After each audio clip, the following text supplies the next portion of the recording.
ငါရဲ့တောင်းဆိုချက်တိုင်းကခင်ဗျားတို့လှုပ်ဆောင်နိုင်တဲ့အတိုင်းအတာထဲမှာပဲဖြစ်စေရမယ်ဒါပေမဲ့အဲ့ဒီအချိန်ကျရင်ခင်ဗျားတို့ဘက်ကညှင်းပယ်လို့မရဘူးဆိုတာကိုလည်းမျှော်လင့်ပါတယ်ကောင်းပါပြီကျွန်တော်ပိုင်ကတိပေးပါတယ်ဂိုင်းဆရာကြီးနေပြောသလိုပဲကျွန်တော်တို့ပိုင်မိသားစုစွမ်းဆောင်နိုင်တဲ့အတိုင်းအတာတွေကဆိုရင်နောင်ကြလို့ဂိုင်းဆရာကြီးဒီကျေးဇူးကိုပြန်တောင်းတဲ့ဘဲချိန်မဆိုကျွန်တော်တို့ပိုင်မိသားစုတစ်ခုလုံးအစွမ်းကုန်ဖြည့်ဆည်းပေးပါမယ်နေဝမ်ရှုကဂိုင်းဆရာကြီးအဆင့်ပုဂ္ဂိုလ်ပဲအသက်19နှစ်နဲ့ဂိုင်းဆရာကြီးအဆင့်ဖြစ်နေတာနောင်ကြရင်သူ့ရဲ့အောင်မြင်မှုကအကန့်အသတ်ရှိမှာမဟုတ်ဘူးပိုင်မိသားစုအနေနဲ့သူ့ကိုကျေးဇူးကျွေးတင်ကြံနေတာကပိုင်မိသားစုအတွက်ပိုတောင်ကောင်းတဲ့ကိစ္စပဲဖြစ်နေသေးတယ်ဒီအခွင့်အရေးကိုတုံးပြီးသူနဲ့ဆက်ဆံရေးပိုရင်းနှီးအောင်လုပ်လို့ရတာပေါ့ဒါဆိုရင်တော့ဒီကိစ္စကိုဒီမှာတင်အတည်ပြုလိုက်ပြီဂိုင်းဆရာကြီးနေဝင်ရောက်ကူညီပေးတာကိုအများကြီးကျေးဇူးတင်ပါတယ်ဒီကျေးဇူးကိုကျွန်တော်တို့ပိုင်မိသားစုကကဘာတီတရွေးမှတ်ထားပါမယ်ခင်ဗျာပိုင်မိသားစုခေါင်းဆောင်ခုနကခင်ဗျားပြောတဲ့ပြည်နယ်9ခုတိုင်းပညာမဟာမိတ်ပြိုင်ပွဲရဲ့အတိအကျအချိန်နဲ့နေရာကဘယ်ချိန်လဲဒီလ15ရက်နေ့မှာတရားဝင်စတင်မှာပါအဲ့ဒါကြောင့်14ရက်နေ့မှာတင်ငါတို့ဆက်ထွက်ကြရမယ်ကျင်းပမယ့်နေရာကကျန်းနံမြို့ရဲ့အစွန်ဖျားကမြို့ငယ်လေးမှာပါကားမောင်းသွားရင်2နာရီကျော်လောက်ကြာမယ်ဘယ်2ရက်လောက်ကြာမလဲတရားဝင်သတ်မှတ်ထားတာကတော့3ရက်ပါဒါပေမဲ့လက်တွေ့အခြေအနေပေါ်မူတည်တာပေါ့မြန်ရင်တော့တရားဝင်ပြိုင်ပွဲက1ရက်ထဲနဲ့ပြီးသွားနိုင်တယ်နေရင်တော့2ရက်ကနေ3ရက်လောက်ထိကြာနိုင်ပါတယ်နားလည်ပါပြီပိုင်မိသားစုခေါင်းဆောင်ဒီပြည်နယ်9ခုတိုင်းပညာမဟာမိတ်ပြိုင်ပွဲကိုစုံကလည်းဘ ഹു တုတရအောင်လိုက်ခဲလို့ရမလားဟာဒရိုက်တာစုံကစိတ်ဝင်စားတယ်ဆိုရင်တေချာပေါက်ရတာပေါ့အဲ့ဒီအချိန်ကျရင်ငါတို့နဲ့အတူတူတစ်ခါတည်းထွက်တာပေါ့ဒါဆိုရင်တော့ပိုင်မိသားစုခေါင်းဆောင်ကိုအများကြီးကျေးဇူးတင်ရမှာပဲဒရိုက်တာစုံကလည်းအရန်အားနာစရာတွေပြောနေပြန်ပြီးကျေးဇူးတင်ရမယ်ဆိုရင်ဂိုင်းဆရာကြီးနေနဲ့မိတ်ဆက်ပေးခဲ့တဲ့ဒရိုက်တာစုံကိုပိုင်ကပဲကျေးဇူးတင်ရမှာပါဟင်းနေဝမ်ရှုပြန်လာပြီလားအင်းမင်းတို့ဘာတွေပြောနေကြတာလဲအပြင်ကလေးကမင်းတို့အတန်တွေကိုကြားနေရတာဟေးဘာမှမဟုတ်ပါဘူးအလကားလျှောက်ပြောနေကြတာဒါနဲ့မင်းတို့တိကျလာကြတာတော့ဒီနှစ်ကျန်းနံပြည်နယ်မှာသိပ္ပံဘာသာတွေအဆင့်9ရတဲ့သူကချင်းဟွာနဲ့ပီကင်းတက္ကသိုလ်တွေကိုဆွတ်လွတ်ပြီးငါတို့ကျောင်းကိုရောက်လာတဲ့ကြားရတဲ့လောက်ဆိုသူကငါတို့မေဂျာကိုတောင်လျှောက်ထားသေးတယ်ကွာဟာကွာတကယ်လားအတူလားတပြည်နယ်လုံးသိပ္ပံအဆင့်9ကချင်းဟွာနဲ့ပီကင်းကိုမတက်ဖဲငါတို့ကျောင်းကိုလာပြီးတရုတ်စာနဲ့စာပေမေဂျာကိုလျှောက်တယ်ဟုတ်လားအတူတော့မဟုတ်တော့ဘူးငါအဖေကငါ့ကိုကျောင်းရဲ့ဒုတိယကျောင်းအုပ်ကြီးစီခေါ်သွားတော့ကအဲ့ဒီဒုတိယကျောင်းအုပ်ကငါဒီမေဂျာတက်မှာကိုတီးတော့စကားစမြည်ထည့်ပြောပြတာမင်းတို့ပြောကြည့်စမ်းဒီလူကတကယ်ငတုံးမဟုတ်ဘူးလားချင်းဟွာနဲ့ပီကင်းကိုမတက်ဖဲဒီကိုလာပြီးဒီလိုမေဂျာမျိုးလျှောက်ရတယ်လို့ငါသာဆိုရင်တော့တေချာပေါက်ချင်းဟွာဒါမှမဟုတ်ပီကင်းကိုပဲရွေးမှာသူပြောနေတာကငါအကြောင်းဖြစ်နေတယ်လို့ပဲဟေးဟိုဘက်ကကောင်မလေးတွေကိုကြည်ဦးတော်တော်လေးကြည့်လို့ကောင်းကြတာပဲမင်္ဂလာပါအားလုံးပဲငါကတော့နင်တို့ရဲ့အတန်းပိုင်ဆရာမကျိုးချင်းပါဒီနေ့ကပထမဆုံးအတန်းစည်းဝေးပွဲဆိုတော့အဓိကကမင်းတို့တယောက်နဲ့တယောက်ရင်းနှီးသွားအောင်ပါနောက်ပြီးရင်ငါနာမည်ခေါ်တဲ့သူတွေစင်ပေါ်တက်ပြီးကိုမိတ်ဆက်ပေးကြပါဒါနဲ့နေဝမ်ရှုဆိုတဲ့ចောင်းသားကဘာတူလဲဆရာမကျွန်တော်နေဝမ်ရှုပါမင်းကနေဝမ်ရှုပေါ့ဒါဆိုမင်းစီကပဲအရင်စလိုက်ရအောင်စင်ပေါ်တက်ပြီးကိုမိတ်ဆက်ပေးပါဦးဟုတ်ကဲ့ပါမင်္ဂလာပါအားလုံးပဲကျွန်တော်နာမည်နေဝမ်ရှုပါကျန်းနံပြည်နယ်လင်းချုံမြို့ကပါဒီလောက်ပါပဲအားလုံးကိုကျေးဇူးတင်ပါတယ်မင်းရဲ့ဝါသနာတွေဒါမှမဟုတ်အရင်ကရခဲ့ဘူးတဲ့အောင်မြင်မှုတွေကိုအနည်းငယ်လောက်တော့ထည့်ပြောလို့ရပါတယ်ဝါသနာလားကျွန်တော်မှထူးထူးခြားခြားဝါသနာရဲ့လို့မရှိပါဘူးအရင်ကရခဲ့ဘူးတဲ့အောင်မြင်မှုတွေဆိုရင်လည်းတကယ်မရှိပါဘူးအမြဲတမ်းတာမန်အတိုင်းပဲဖြတ်တန်းလာခဲ့တာပါကျောင်းသားနေဝမ်ရှုကအရန်နှိမ့်ချလုံးနေပါပြီဆရာမကနေဝမ်ရှုရဲ့အကြောင်းကိုအရင်ကတည်းကတီးတန့်စုံစမ်းကြည့်ထားတာပါအားလုံးမသိကြသေးဘူးဖြစ်မှာပါကျောင်းသားနေဝမ်ရှုကဒီနှစ်ငါတို့ကျောင်းကိုဝင်ခွင့်ရတဲ့ကျောင်းသားတစ်တွေထဲမှာတက္ကသိုလ်ဝင်ခွင့်စာမှုပွဲအမှတ်အမြင့်ဆုံးရခဲ့သူပါဒီနှစ်စာမှုပွဲမှာသူ့ရဲ့စုစုပေါင်းအမှတ်က908မှတ်တောင်ရခဲ့ပြီးကျန်းနံပြည်နယ်သိပ္ပံဘာသာတွဲမှာအဆင့်9ရခဲ့တာပါဒါအပြင်ဆရာမတီးထားတဲ့လောက်ဆိုရင်ချင်းဟွာနဲ့ပီကင်းတက္ကသိုလ်ကကျောင်းဝင်ခွင့်တာဝန်ရှိသူတွေအိမ်ကြီးတောင်ကိုယ်တိုင်လာပြီးသူတို့ကျောင်းတက်ဖို့လာရောက်ဖိတ်ခေါ်ခဲ့ကြတာပါဒါပေမဲ့ကျောင်းသားနေဝမ်ရှုကနောက်ဆုံးမှာငါတို့ကျောင်းကိုပဲရွေးချယ်ခဲ့တာပါဟာကွာ908မှတ်တောင်လားတပြည်နယ်လုံးသိပ္ပံအဆင့်9တဲ့နေဝမ်ရှုကအဲ့ဒီလူပေါ့မာကျွန်းဖန်မင်းညကမင်းအခန်းထဲမှာပြောခဲ့တာငါမှတ်မိတယ်နော်ကျန်းနံပြည်နယ်သိပ္ပံအဆင့်9ရတဲ့အယူကချင်းဟွာနဲ့ပီကင်းကိုမတက်ပဲငါတို့ကျောင်းလာတက်တယ်ဆိုပြီးပြောခဲ့တာလေဒါဆိုရင်မင်းပါဇက်ကပြောခဲ့တဲ့အဲ့ဒီအယူဆိုတာနေဝမ်ရှုပေါ့မင်းအဲ့ဒီလိုပြောခဲ့တာမလားအဲ့ဒီလူကနေဝမ်ရှုဖြစ်နေမယ်လို့ငါကဘယ်လိုလုပ်သိမှာလဲကွာဒါကအရန်လန်းလုံးတာမဟုတ်ဘူးလားတပြည်နယ်လုံးသိပ္ပံအဆင့်9ပတ်စံလဲရှာနိုင်တဲ့ညံလဲအရန်ကောင်းတယ်အရေးကြီးဆုံးကရုပ်ကလည်းအရန်ချောတယ်အရက်က180စင်တီမီတာထက်ရှိတဲ့အမြင့်ကြီးဒါဝတ္ထုတွေကပြည့်စုံလုံးတဲ့ဥက္ကဋ္ဌကြီးပုံစံမျိုးမဟုတ်ဘူးလားအဲ့ဒီလူကနေဝမ်ရှုဖြစ်နေလိမ့်မယ်လို့ငါကဘယ်လိုလုပ်သိမှာလဲနေဝမ်ရှုမနေ့ညကအခန်းထဲမှာတယောက်ဘာပြောခဲ့လဲဆိုတာမင်းမှတ်မိသေးလားအကိုကြီးနေအကိုခဏနေလေကြရင်ဘာစားချင်လဲငါသွားဝယ်ပေးမယ်လေဒါနဲ့ဒီနေ့ညရောအပြင်မှာထမင်းသွားစားကြမလားငါတကားခံမယ်လေနေအကိုမနေ့ညကဖြစ်ခဲ့တာတွေကိုမင်းမမှတ်မိတော့ဘူးမဟုတ်လားဟင်လူချီပြောမှပဲငါတတိယတော့တယ်မနေ့ညကတယောက်ပြောခဲ့တယ်လို့ပဲကျန်းနံပြည်နယ်သိပ္ပံအဆင့်9ရတဲ့သူကချင်းဟွာနဲ့ပီကင်းကိုမတက်ပဲငါတို့ကြောင်ရောက်လာတယ်ဆိုပြီးတော့လေအဲ့ဒီလူကတကယ်အယူပဲဆိုပြီးတော့ပါထည့်ပြောသွားသေးတာအဲ့ဒီလိုပြောခဲ့တာဘယ်သူပါလဲငါရုတ်တရက်တတိမရတော့ဘူးဖြစ်နေတယ်အကိုကြီးငါမှားသွားမှန်းသိပါပြီကွာရမလားငါကပဲတကယ်အယူပါအကိုကြီးငါ့ကိုဘာခိုင်းချင်လဲပြောငါအကုန်လုပ်ပေးမယ်ရမလား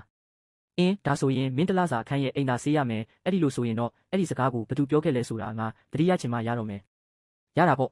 ့တလားအိမ်သာဆေးရုံတင်မဟုတ်ဘူးလားငါတာဝန်ထားလိုက် နေအကိုအခုဆိုရင်မင်းညကကိစ္စတွေကိုမေ့သွားပြီမဟုတ်လားအင်းအကုန်ဒီပါမေ့သွားပါပြီဟင်းတော်သေးတာပေါ့ခဏနေရင်အားကစားယုံစီကိုဟာကိုသွားပြီးစစ်တင်တန်းဝစ်စုံတွေတွားယူကြပါမနက်ဖြန်မနက်9နာရီမှာကွင်းပြင်မှာအချိန်မှန်စုစည်းပြီးစစ်တင်တန်းစတင်ပါမယ်ဒါအပြင်စစ်တင်တန်းပြီးသွားရင်အတန်းစီဝေးပွဲထပ်လုပ်ပြီးအတန်းကောင်းဆောင်တွေကိုမဲပေးရွေးချယ်ပါမယ်ဟေးနေဝမ်ရှုငါတို့အခန်းကမင်းကိုပဲအတန်းကောင်းဆောင်ဖြစ်လွှတ်လိုက်မယ်ဟူးမဟုတ်ဘူးလေအကိုကြီးမင်းကနေ့လေကြရင်ထမင်းအတူစားဖို့လူတယောက်နဲ့ထက်ချင်းထားတာလားအင်းမနေ့ကလေးကဂတိပေးထားတာပါအကိုကြီးအမှန်တိုင်းပြောစမ်းပါဒီတစ်ခေါက်ချင်းထားတာငါတို့ကြောင့်ကကောင်မလေးမလားခုနကတင်မင်းကောင်မလေးအဆောင်ဝင်ဝမှာတွေ့မယ်လို့ပြောတာငါကြားလိုက်တယ်နော်ဟုတ်တယ်လေနေဝမ်ရှုမင်းအခြေအနေကဘာလဲဒီလောက်မြန်မြန်နဲ့ငါတို့ကြောင့်ကကောင်မလေးနဲ့ကောက်ချိတ်လိုက်တာလားမင်းတို့ဘာရီလျှောက်တွေးနေတာလဲအဲ့ဒါငါအထက်တန်းတုန်းကအတန်းဖော်ပါအထက်တန်းတုန်းကအတန်းဖော်ဘလို့လဲလှရဲ့လားမင်းကဘာလို့အဲ့ဒါတွေအများကြီးလိုက်မေးနေရတာလဲဒါပေါ့ဒါကငါနဲ့အကိုရဲ့ကောင်မလေးလေမပြောနိုင်ဘူးလေနောက်ကြရင်မမနေဖြစ်လာမှမင်းကလာပြီးဆက်ဆူလို့ရတဲ့သူလို့ထင်နေတာလားမင်းကငါ့ကိုတကယ်ပဲအယူထင်နေတာလားဒီလောက်တောင်အကဲမပိုတက်ရဘူးလားငါကအနာဂတ်ရဲ့မမနေကဘလို့ပုံစံလေးလဲဆိုတာစိတ်ဝင်စားလို့မေးကြည့်အောင်ပါတော်ပါပြီမင်းတို့နဲ့ရှောက်မပြောတော့ဘူးငါအရင်ထမင်းသွားစားတော့မယ်အေးပါသွားပါမမနေကိုတော့အကြာကြီးမဆောင်ခိုင်းနဲ့နော်ဟဲမြင်လောက်သွားကြရအောင်မနှက်စားစားရအောင်မယ်မြင်မလို့ရင်နောက်ကြတော့မယ်လာပြီ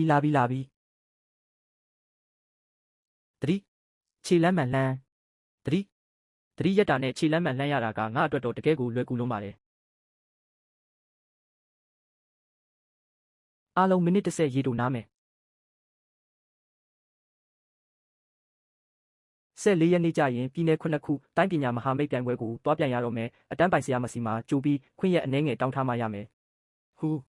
မောလိုက်တာကွာဟင်းနေအကိုမင်းကဘာလို့ဘာမှမဖြစ်တယ်လို့ဖြစ်နေတာလဲချွေးတောင်နည်းနည်းမှမထွက်ဘူးဒါကအရန်လုံမနေဘူးလာ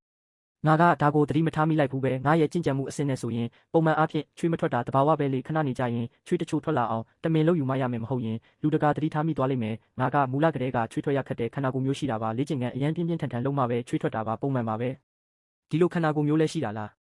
းကဘာကြီးပေါ်မှာစမ်းကြဲတာတွေအများကြီးပါပဲအံ့ဩစရာမရှိပါဘူး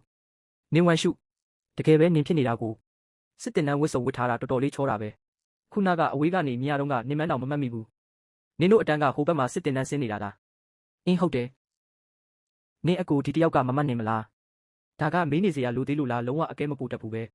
မမှတ်နေဒီမှာထိုင်ပါချိန်ကျူးသူတို့ကိုဂယုမဆိုင်နဲ့ဒီကောင်မလေးနှစ်ယောက်ကပါဆက်မှာထိန်းချုပ်เสียရရှာမပါကြဘူးနင့်အတန်းဖော်တွေကတော်တော်လေးစိတ်ဝင်စားဖို့ကောင်းတာပဲအတူတူနေတာ2ရက်ပဲရှိသေးတာပါစိတ်သဘောထားတော့ကောင်းကြပါတယ်စနောက်ရတာကိုအရန်ကြိုက်ကြတာသူတို့ကငါအခန်းဖော်တွေပါခုနကစကားတွေကိုစိတ်ထဲမထားပါနဲ့ရပါတယ်စနောက်တာပဲလေစိတ်ထဲမထားပါဘူးဒါနဲ့ခဏနေစစ်တင်တန်းပြီးရင်ငါနဲ့တူမွန်းလွဲစာသွားစားမလား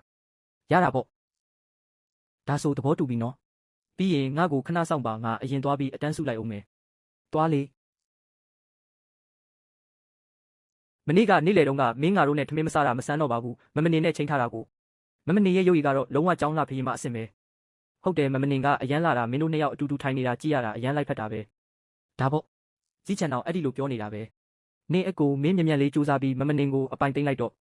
ခုနကကိစ္စအတွက်မင်းတို့ကိုစည်ရင်မရှင်းရသေးဘူးဘာလို့ဒီမှာလာပြီးလေပန်းနေကြတာလဲဟဲငါတို့ရိပ်မိပါတယ်ငါတို့အဲ့ဒီလိုခေါ်လိုက်တာကိုမမနေကလုံးဝစိတ်မဆိုးဘူးလေဒါကဘာကိုဆိုလိုတာလဲဆိုတော့ဒါကအဲ့ဒီကောင်မလေးကလည်းမင်းကိုစိတ်ဝင်စားနေတာပဲလေသူတို့ပြောတာတွေကိုတော့ငါဘာမှမတွေးပါဘူးဟိုတုန်းကချန်ရွန်ကဘာမှာတုန်းကနတ်သမီးပေါင်းများစွာငါရဲ့ကြင်ကြံဖို့ဖြစ်ချင်ခဲ့ကြတာတော့ငါစိတ်မလှုပ်ရှားခဲ့ဘူးအခုကဘာမြေပေါ်ပြန်ရောက်လာချိန်မှာတော့အရာရာကိုတဘာဝအတိုင်းပဲဖြစ်ပါစေတော့တမင်လို့ယူနေစရာမလိုပါဘူးငါပိုင်ချင်းထန်းကိုမနှက်ဖြန်ကြရင်ပြည်နယ်9ခုတိုင်းပညာမဟာမိတ်ပြိုင်ပွဲကိုတွားပြီးပိုင်မီသားစုအတွက်ဝင်ပြိုင်ပေးမယ်လို့ကတိပေးထားတာစစ်တင်တန်းမှာ4ရက်ခွင့်တောင်းမှရမယ်နီးပြကျွန်တော်မှာအရေးကြီးကိစ္စရှိလို့4ရက်ခွင့်တောင်းချင်ပါတယ်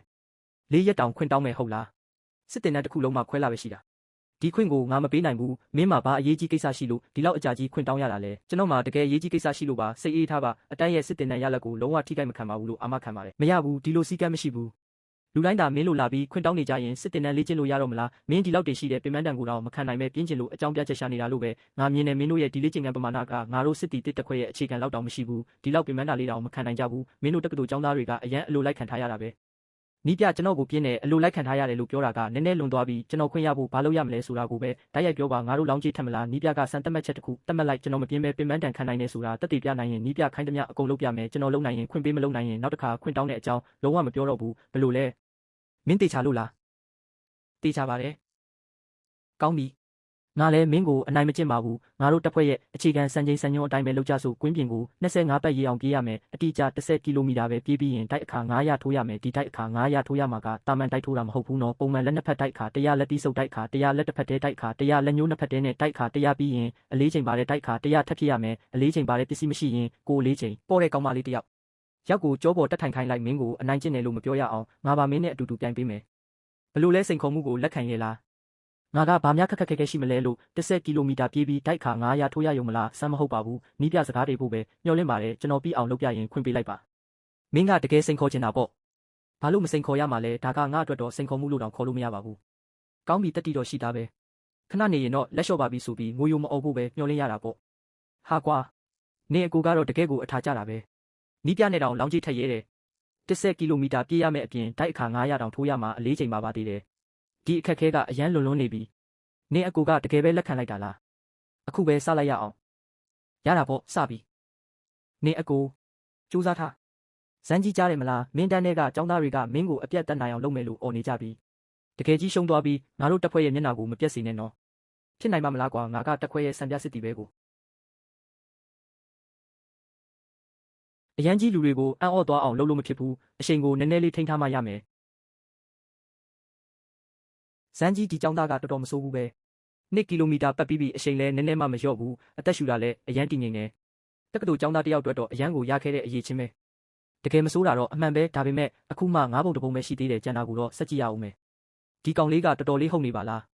4ကီလိုမီတာရောက်ပြီးအချိန်ကတည်ငြိမ်နေတော့မယ်ပုံမှန်လဲလေ့ကျင့်ခန်းခစ်တာလောက်ရမယ်ပုံပဲနောက်ထပ်9ပတ်ပဲလို့တော့တယ်အားစထုတ်ရတော့မယ်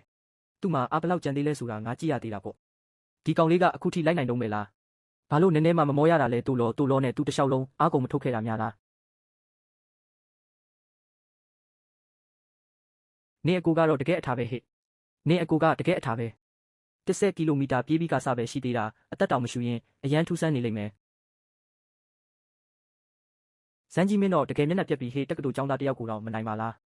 ဒါကငါအပြစ်မှမဟုတ်တာဒီကောင်လေးဒီလောက်ပြေးနိုင်မယ်လို့ဘယ်သူကသိမှာလဲအရင်ကတိုင်းတာမှမဟုတ်အားကစားလေ့ကျင့်ထားတာသိချတယ်ရှုံးရင်ရှုံးတာပဲအကြောင်းပြချက်တွေပေးမနေနဲ့ငါ့ကိုမိနစ်30လောက်နားခွင့်ပေးတကယ်စွမ်းအားဆိုတာဘာလဲဆိုတာသူ့ကိုငါပြလိုက်မယ်တကယ်စိန်ခေါ်မှုကအခုမှစတာပါငါရဲ့နေအကူပဲဖြစ်ရမယ်ကွာနီးပြကိုတောင်ဒူးထောက်သွားအောင်လုပ်နိုင်ခဲ့တယ်ဟုတ်တယ်နေအကူကတကယ်ရဲရင်သူပဲနေအကူကတကယ်အထာပဲ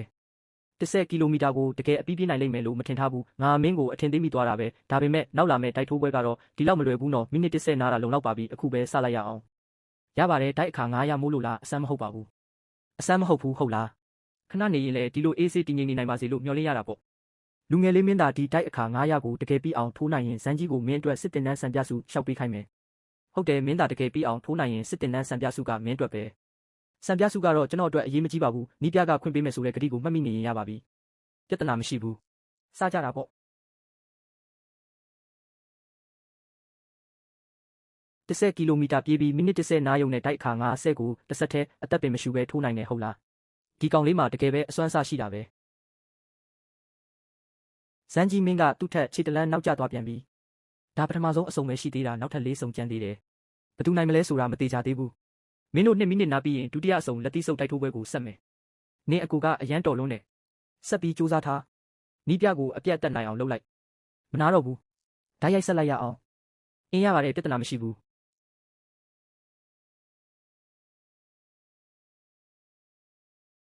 တော်လိုက်တာကွာအခါ300တောင်ရောက်သွားပြီသူကအခုထိအေးဆေးပါလားဒီကောင်လေးကတကယ်ကိုတော်တာကောင်းကောင်းလေ့ကျင့်ပေးရင်တက်ထဲရောက်တာနဲ့တေချာပေါက်စစ်တီတော်ဘင်းဖြစ်လာမှာတိုက်ထိုးပွဲ4စုံလုံးမှာငါအကုန်ရှုံးခဲ့တယ်10ကီလိုမီတာပြေးတာနဲ့ပါပေါင်းလိုက်ရင်ငါသူ့ကိုလုံးဝအပြတ်တက်ရှုံးနေသွားခဲ့ရတာပဲ